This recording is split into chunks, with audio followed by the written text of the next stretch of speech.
Okay, so ganito lang maglagay ng capital. Open nyo lang yung app na OKX. Click nyo yung P2P trading. Sa ibang phone naman, ganito ang makikita.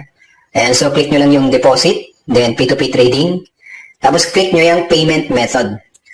Ayan, daming options. So halimbawa, through GCash. So click nyo lang yan, then click apply. Tapos bibili tayo ng dollar kasi dollar ang gagamitin natin sa trading, no? Maraming merchants na pagpipilian, tingnan nyo lang kung tama yung presyo. Pwede nyo i-check sa Google yung peso to dollar today para makita nyo yung palitan.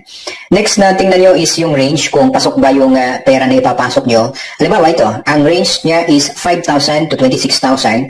So dahil 2,800 lang yung ipapasok natin, hindi pasok sa range, no? So hanap tayo ng iba. Itong isa, okay naman yung presyo niya.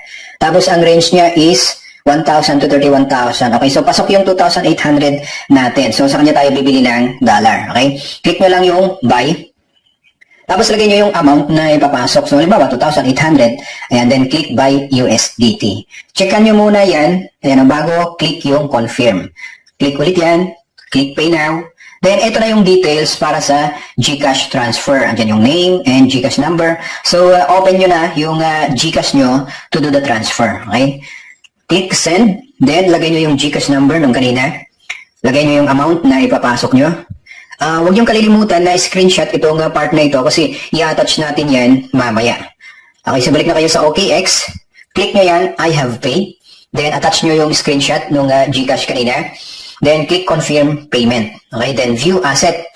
Then withdraw crypto. Click nyo yung USDT. Then exchange or wallet. Click nyo yung una, yan si Tron. Click nyo yung Max. Tapos open nyo na yung Precise Planning na app. Click nyo yung Me. Ayan, nasa baba. Click Deposit. Copy to clipboard. Then, balik kayo ulit sa OKX. Then, i-paste nyo dito. Then, Submit. Continue. Then, Confirm. Click nyo yung Maybe Later. Then, dito, dapat sabay nyo pindutin yung dalawang send code na yan. So, may isa-send na code sa email mo at sa cellphone number mo. Dapat mailagay mo yung mga codes sa loob ng 60 seconds or 1 minuto. Be careful lang na huwag nyong mapagbabaliktad, no? Yung sinend sa email, dapat dyan sa email authentication din mailagay. At yung sa phone authentication naman, yung code na sinend sa text. Then, click nyo lang confirm. Tapos, balik kayo sa Precise Planning. Click yung fund, then wallet, then transfer. Click nyo yung maliit na T, then confirm transfer. Then confirm, and ayan na. Okay, so ayan na, okay na yung fund, ready for trading na siya. Ayan. Now, siguro napansin nyo, bakit $49 yung ipinasok natin, pero 43.76 na lang yung fund na available. Okay, so meron kasi tayong tinatawag na service charge. Doon kumikita yung mga app na ginagamit natin, no? Kasi syempre, business nila yun eh.